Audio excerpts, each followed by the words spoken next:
Hey guys, Andrew McFarland here from StartAJuiceBar.com. Hope you guys are happy and healthy, inspired to launch your businesses or grow your existing business.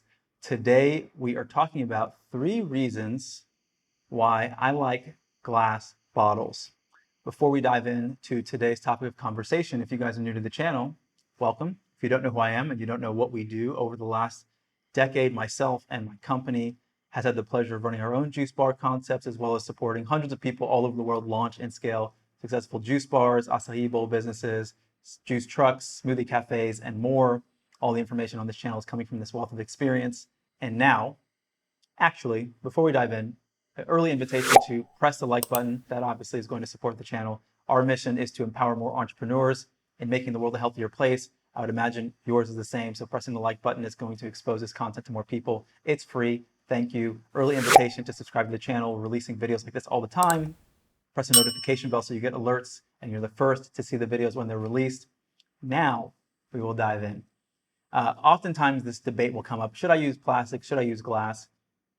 And there are pros and cons to both, but I'm a really big fan of glass, and I'm going to share the 3 primary reasons why. I may even add a bonus reason, but we'll see how it goes. So diving in, what's reason number 1? Reason number 1 is perceptual value, okay? When it comes to anything, when you're purchasing a product, there is what we call intrinsic value and perceptual value. Intrinsic value is, for example, you see this mug here. The intrinsic value of the mug is it allows me to drink whatever I put inside of it. So as long as there's something that allows me to drink from it, the intrinsic value is pretty much the same. Now you might say, oh, this one's bigger, this one's smaller, so the value might be different depending on the size, but the intrinsic value is really also the functional value of whatever it is you're looking at. Now on top of that, there's something we call perceptual value. Perceptual value is, as it sounds, the value that people get from the way the product is perceived. This is oftentimes really the big element when it comes to branding and brand value. There is things that people will buy for the sake of status. I often think that high fashion clothing is a really great example of this. People will buy a brand like Dolce & Gabbana or Prada because of the perceptual value, how they are perceived from having purchased this brand. The way they perceive the brand gives them a feeling maybe of self-worth. There are all these things that have nothing to do with the intrinsic value of the shirt and the shirt keeping you warm or whatever else it is, and the feeling of the softness of the fabric. Those are the intrinsic elements. Everything else that people are paying for is perceptual. So how does this relate to your business and using glass bottles? I often say that you wouldn't really put, let's say, a high quality wine in a plastic Dixie cup, right?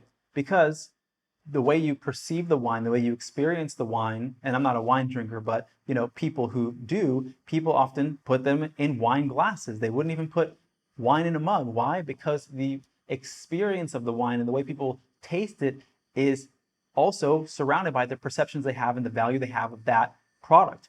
The same thing goes for your juice.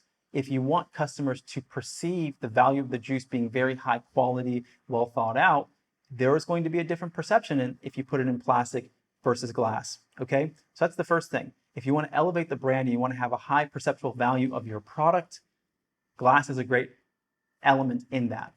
Now, what's the other thing?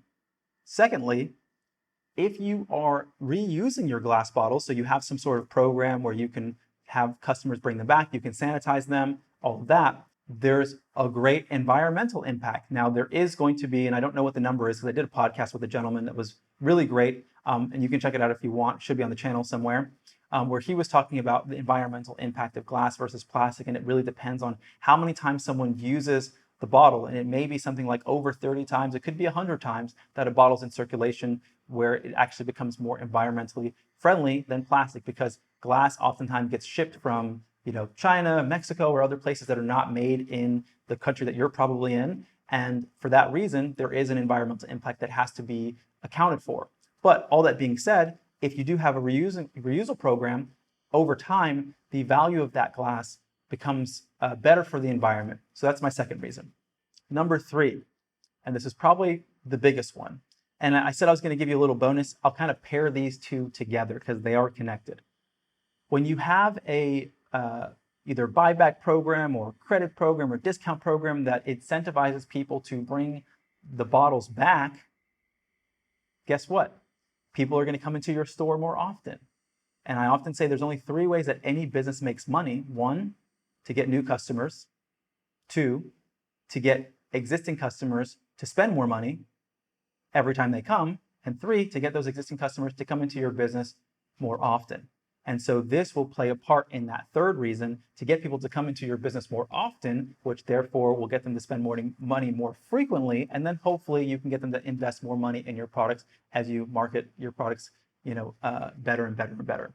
So part of the bonus element of this that's connected to this previous point is that people don't throw glass bottles away as often, and therefore your bottle, not just because you are incentivizing people to come back into your business, but your bottle with your logo on it and your brand and all of that in itself is a trigger to remind people about your company. So you will have a presence in people's lives, whether people are using your bottles to put change in it or to put water in it, and therefore they're walking around town. I actually had an experience where a young girl was in a yoga class that I was in, and she had my bottles. She had my bottle, and she said, "Oh, my roommate's got them everywhere. I didn't even know this was your business, but we put our water in it, we reuse it." And so she's marketing the brand to other people in that yoga class at that time and wherever she's going. And so to re-trigger people to think about your business is going to be a great incentive for them to come into your business or to talk about your company more often, because that's what branding is. This word brand is about the impression.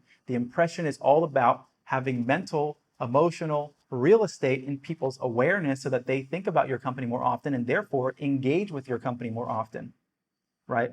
They often say, if something's top of mind, it's tip of tongue. So the more you stay in someone's mind, the more they're going to talk about you and visit your business. Those are the 3, we'll call it 3.5 reasons that I really, really, really like glass. Now, it's not to say that there aren't situations where people do talk about the breakability of glass, and maybe if kids are coming to your business, and in that situation, you might have plastic bottles or cups as an alternative. But if you're interested in using glass for your business, we actually have some great vendors that we work with that can save you guys a ton of money on your glass. And trust me, I know, because I've looked at all of these companies and we've bought glass for a long, long time.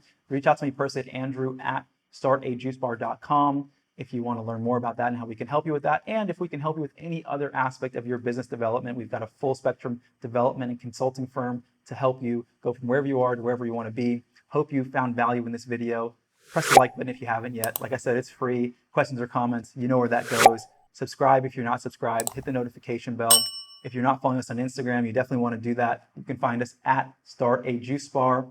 We have special giveaways and exclusive content that we only release there. And then lastly, we have a podcast on iTunes and on Spotify. So if you like podcasts, the Juice Bar Experts podcast, really easy to find. Until next time, hope you guys are happy and healthy. Wishing you a lot of success. Andrew McFarland with StartAJuiceBar.com. See you soon. Hope you guys have been enjoying the video content.